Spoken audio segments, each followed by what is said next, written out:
In less than 3 weeks, Ed Miliband could be heading into Downing Street. But if he is, will it only be with the help of Nicola Sturgeon, the leader of the SNP?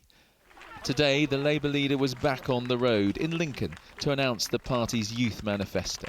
But all the attention was on his clashes last night with the leader of the SNP in the TV debate. You fought Labour all your life, Nicola. We have a chance to kick David Cameron out of Downing Street. Don't turn your back on it. People will never forgive you.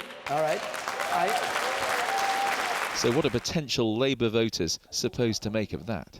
What do you say to voters, especially in England, who worry, maybe are thinking about voting for you, who worry that if they do, they will simply end up with a weak Labour government over which Nicola Sturgeon and the SNP have an extraordinary and decisive influence? It's not going to happen. It's not going to happen. And let me explain why. Look,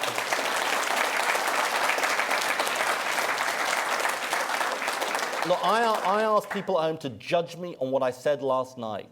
You know, I will never compromise our national security. I will never compromise our commitment to fiscal responsibility. I will never compromise on the nature of our United Kingdom. And you know, frankly, you know, the first budget of the Labour government is going to be written by the Labour government. It's not going to be written by Nicola Sturgeon or Alex Salmond or anybody else in the SNP, and I couldn't be clearer than that, Andy.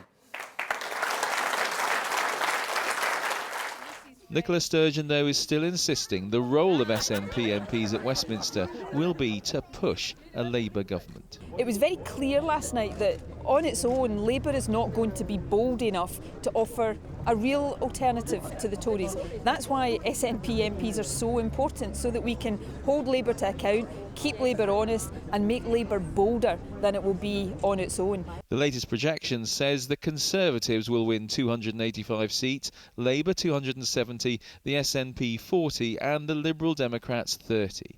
UKIP is projected to win 3 seats and the Greens 1. To get anywhere near a majority, technically 326, both David Cameron and Ed Miliband seem set to have to make some kind of deal with one or more of the smaller parties. The Conservative leader wasn't in last night's debate, but he was trying to make the most of it today.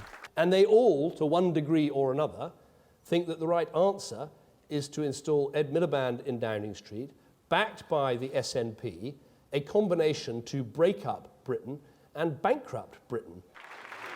He says he can still win a majority, but if he can't, Scotland may decide whether he can be Prime Minister.